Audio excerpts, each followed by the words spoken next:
Now for the only other ghost Pokemon in the entire Kanto section of the Pokedex. I do find it interesting that only the Gastly line of Pokemon have made their home here. For no other ghost-type Pokemon to have either developed over time or migrated into the region in large amounts makes me wonder if the Gastly line are so good in their ecological niche that they drove out all competition, or if the energy of the Kanto region is just non-conducive to the development of ghost types in general. It's an interesting thought that I might pose to Dan and his friend who's an expert on ghost-type Pokemon, Katie. Hello everyone, and welcome to the Pokemon Care Guides, where we go through how you would raise and care for different Pokemon species in your own home. Today, we'll be talking about the dual ghost poison type line that begins with Gastly. And before we get into covering what the Pokemon looks like, I want to rehash what I've said about ghost types in my Mankey video. Just because they're called ghost types and have very different biology than we do and a lot of other Pokemon do, that doesn't mean that they are the souls of the departed. All of those tales are just that, tales and legends from back before we understood scientifically what they were and how they worked. I mean, seriously, if they were the souls of the dead, then there would be some serious moral dilemmas about catching them in a Pokeball and training them like we do. They are, in actuality, beings composed of a mixture of mental and emotional energy and occasional physical matter, like the poison gas in the Gastly line. No souls, no spirits. Okay? Okay. So Gastly itself is a spherical Pokemon with a black body, two large eyes, and a wide smile. It also has a long tongue that it often uses as a form of attack or interaction with the world. As well, surrounding Gastly is a pink purplish cloud of toxic gas which, despite its toxic nature, smells slightly sweet when you're nearby it.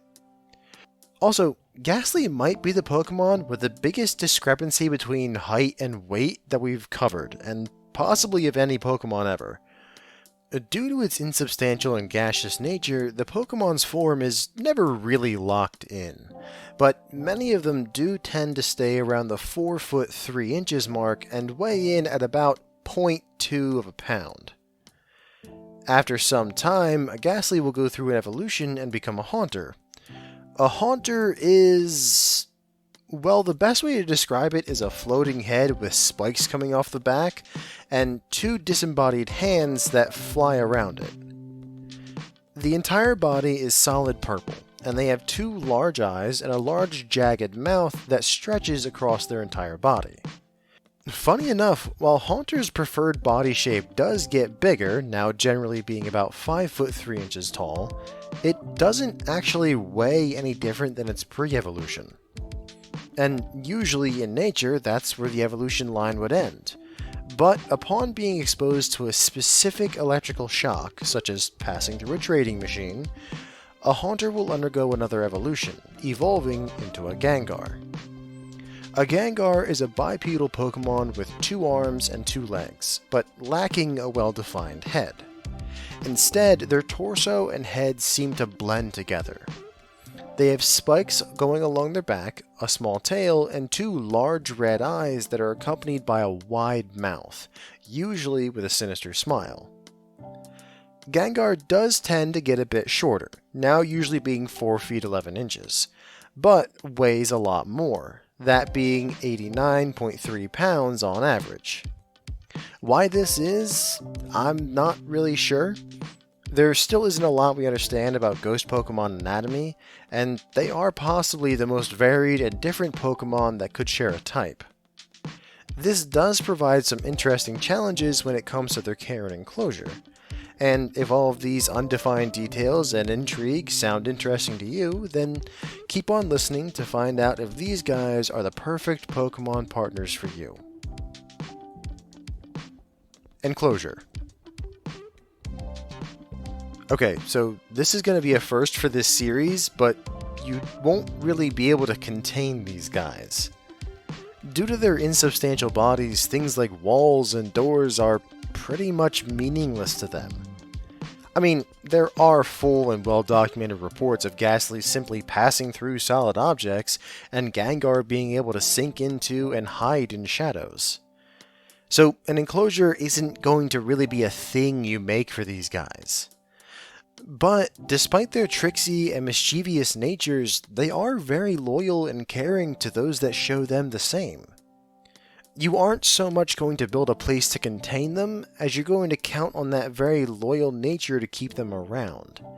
And that means that you want to build them a place where they feel at home. These guys are usually found in spooky places, like cemeteries or abandoned houses, but it's not because that's what they like, it's because those places are spooky. They scare people. What these Pokemon feed on is the emotional energy of fear. This is why they love to play pranks on people, why they are so well known for jump scares and frightening people. It's because they feed on that feeling. And so they are naturally going to be drawn to places that cause that feeling to come about most often. Meaning that you have to make your house, or at least the space you want the Pokemon to be the most comfortable in, spooky. Low lighting, tight spaces, maybe some low ominous music. I hate to say it, but you need to turn at least some of your house into a haunted house attraction permanently, just to make sure these guys are comfortable. But all of that is also a suggestion, advice I got from a professional in dealing with ghost-type infestations. There are well-known cases of these Pokemon fully hanging out in normal homes, but just be aware that something like that is going to make the care for these Pokemon all the harder. So, while not needed, it will make at least the beginning step of forming a relationship with your Gastly evolution easier. If you do decide to go with the decorations route, then after some time, when you're sure that the Pokemon is bonded to you and will hang around, then you'll be able to slowly pull back on the decorations and ambiance until it's at a minimum. I wouldn't ever get to the point of fully removing it, as that could lead your Pokemon to feeling like you're taking away its safe space. After all, these Pokemon are very intelligent. But I would say that you could get it to the point where it's only in one room, and they would be comfortable with that. As for what Pokemon would be safe to house with them, you want to make sure that you have Pokemon that won't cause a problem for the Gastly evolution, because you can be sure that the Ghost type is going to scare the dickens out of your other Pokemon.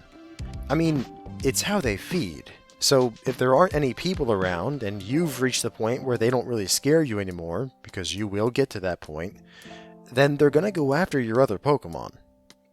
So you want to make sure that any Pokemon you put in with them are not going to damage them in any meaningful way. Normal type Pokemon are perfect for this, as they oftentimes can't damage your Ghost type, and your Ghost type won't be able to hurt them back. What you want to avoid are Dark-type Pokemon and other Ghost-type Pokemon, as they could end up causing a ton of damage to your Gastly evolution. Not everyone enjoys a good scare. Also, I should mention that you better make sure you actually want any other Pokemon that you get to go along with the Gastly, and be prepared to comfort it when they get scared. You just getting a Pokemon to help feed your Gastly evolution and not really caring about it is a cruel experience, and should not be done under any circumstances. Availability. As I said earlier in the guide, these guys like to hang out in spooky places, places where people often experience the emotions of fear, discomfort, or anxiety. That means that you're looking for places like the Pokemon Tower in Kanto, the old Chateau and surrounding Eterna Forest in Sinnoh, and Howley Cemetery and Memorial Hill in Alola. But that doesn't mean that they are exclusive to those places either. These Pokemon are well known to spread to places that you wouldn't expect to find them, like in the Sprout Tower and the surrounding areas of Violet City in Johto. And honestly, they appear in so many places around the Paldea and Galar regions that it would be easier for me to list off the places that they don't live. The only region that they don't have a strong, thriving population of these guys is the Hoenn region, I assume because of the competition from the Duskull line. And always remember that these Pokemon usually appear at night. I'm not sure if they're nocturnal, as there is plenty of evidence of them operating in the daytime as well, but they are mostly out and about at night, as they prefer the dark. Other than that, once you get to the places where these Pokemon live, then you shouldn't have a hard time finding one. The only super rare one of the line to find in the wild is Gengar due to its status as a trait evolution. They do happen in the wild, but it's to a very rare extent. When it comes to breeding these guys, there aren't too many breeders out there that can raise these Pokemon. Not because there isn't a demand for them, as one of the rare types, the few breeders that can raise them are doing very well for themselves. The issue, once again, comes back down to how they function. With a Gastly breeder, you can't contain them like you would with any other kind of Pokemon. You have to actually befriend and get to know each and every one of your Pokemon without bonding so closely to it that it won't go live with its new trainer. For a career breeder, that can be very hard, as we tend to have dozens of Pokemon at a time. With breeders like me, yeah, we make sure that every Pokemon is happy and well taken care of, but a Gastly breeder actually has to put in a lot of effort to keep their Pokemon from just floating through a wall and out into the wilderness. Pile on top of that the need for fear to feed on, and you have an evolutionary line that can really be a challenge to raise as a breeder. You will be able to find them no problem, as I said these guys are very popular, but the breeders that you find are going to have waiting lists that are months if not years long. And that Pokemon isn't going to be cheap, especially if you want a Haunter or a Gengar. I should also mention here that if you want to get one of these guys, you will have to have a permit for them. I will admit that a lot of these permits and regulations for these guys are based on the old myths and rumors that these Pokemon steal your life force and other nonsense. And there are always groups out there that love these types of Pokemon and try to get the word out, but that's neither here nor there. Another reason you need to have a permit for these guys is that the gas that makes up part of their bodies is highly toxic, hence why they have a poison typing as well as their ghost typing. Thankfully, unlike the Grimer line, these Pokemon are able to much better control their toxins. Thanks to their ethereal biology, they are able to fully control the gas, meaning that if they don't want you to breathe in their gas and get poisoned, then you won't. After all, if they couldn't control the gas in their bodies to a great degree, then they would be blown away at the first strong wind. So, while you will need a permit to house a Gastly evolution, understand that as long as you form a good bond with your Pokemon, then you're in no real danger from their gases.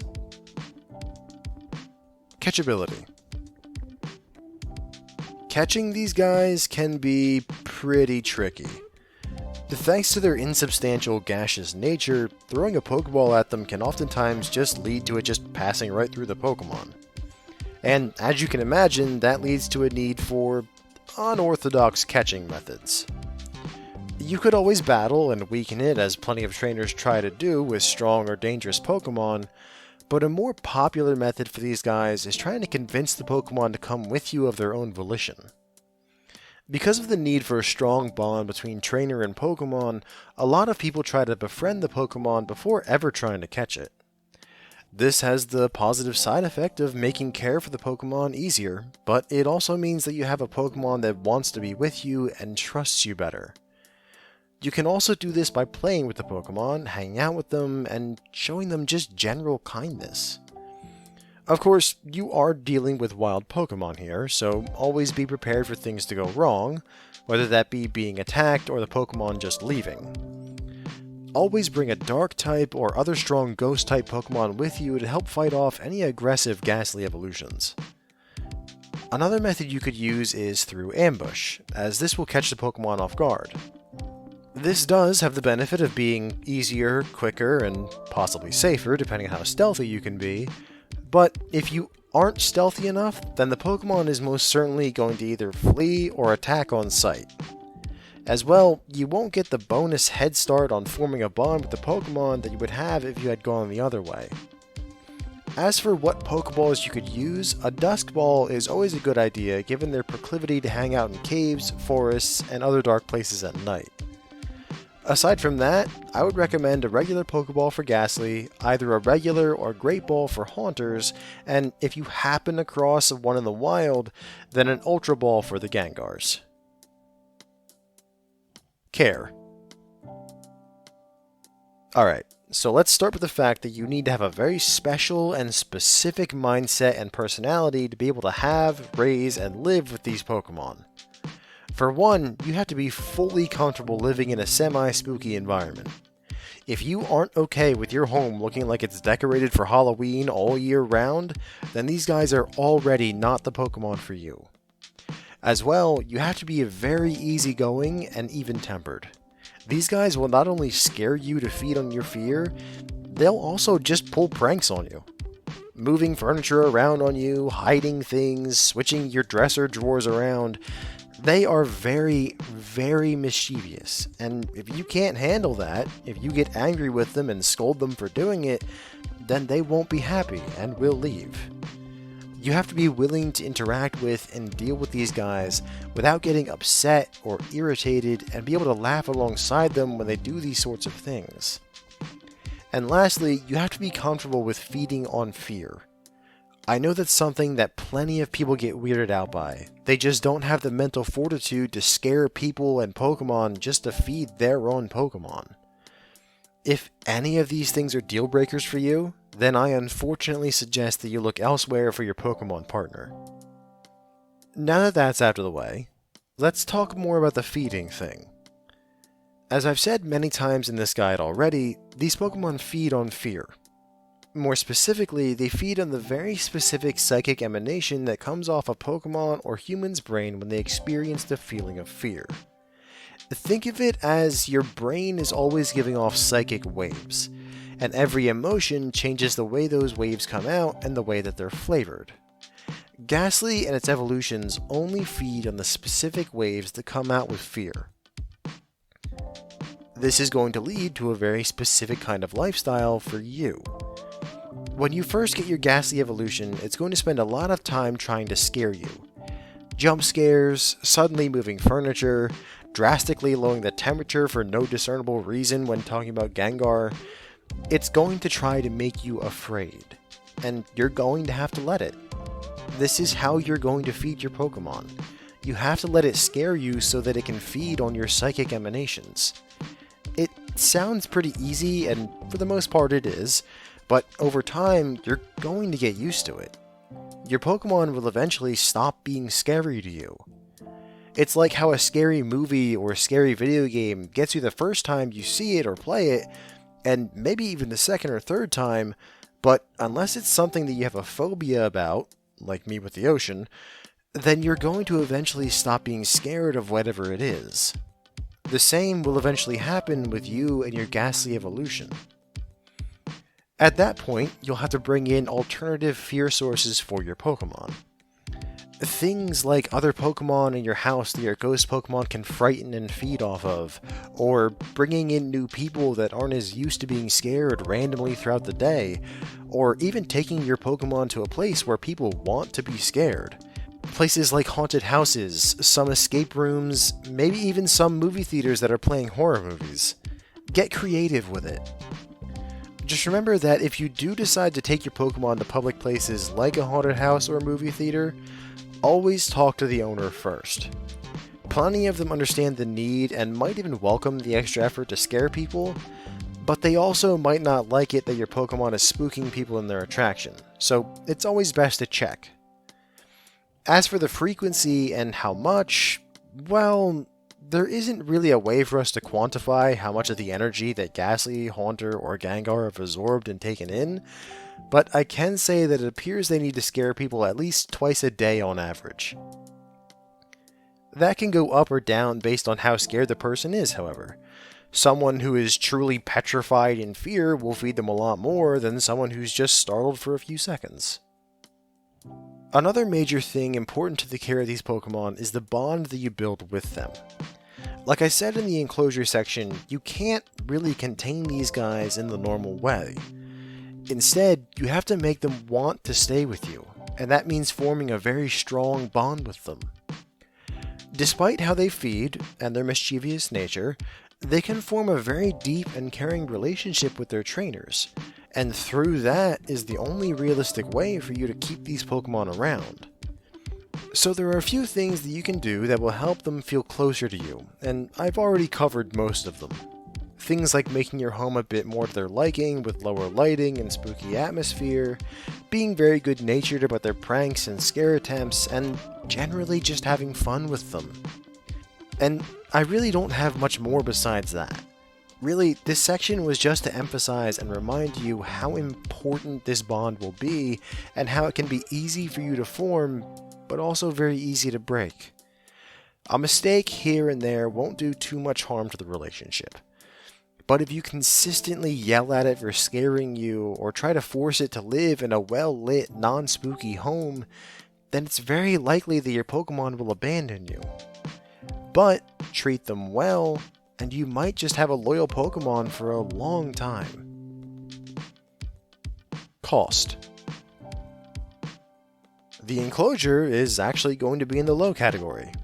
That's mostly because the only things that you're going to have to spend money on are spooky Halloween decorations to have around your house, but still, it's nice to have an Enclosure not be in the moderate or higher categories. A food will also start off in the very low category, considering you're getting scared once or twice a day won't cost you anything. And even later on, when you've gotten used to being scared and have to either get another Pokemon to help feed it, or pay people to come over to get scared, or even pay to let your Pokemon in a haunted house, I don't see it being much more than the low, maybe the moderate category per month. The Pokemon might cost you a fair bit of money depending on if you get one from a breeder and what stage you get. With all the work that a breeder will have to do keeping the Pokemon happy without letting them get too attached, they're going to pass that cost on to you. So for a Gastly or a Haunter, then you're looking at a cost between the moderate and the high category. Gengar will certainly be in the high category, as that'll just be more work on the breeder's end to fulfill. Conclusion. I really thought these guys weren't going to be good Pokemon for people to have. The toxic gas, the need to scare people, the fact that you can't really contain them thanks to the way their bodies work. I was expecting to end this guide telling all of you that these guys should only be cared for by people that are really skilled and have experience raising tough Pokemon. And I'm pleasantly surprised to be wrong. The Gastly line might be great Pokemon for those of you who are looking for something that you can share a strong bond with and hang out with a lot. Not to mention that with their Enclosure and feeding styles, they are some of the easiest Pokemon to care for that we've talked about so far. So as long as you have the right mindset for these guys and love being spooked and scared, then I could easily see these guys being the perfect Pokemon partners for you. Thank you all for listening, and please join us again next time when we talk about the large rock snake Pokemon Onix and its metallic evolution Steelix. Have a wonderful night, everyone.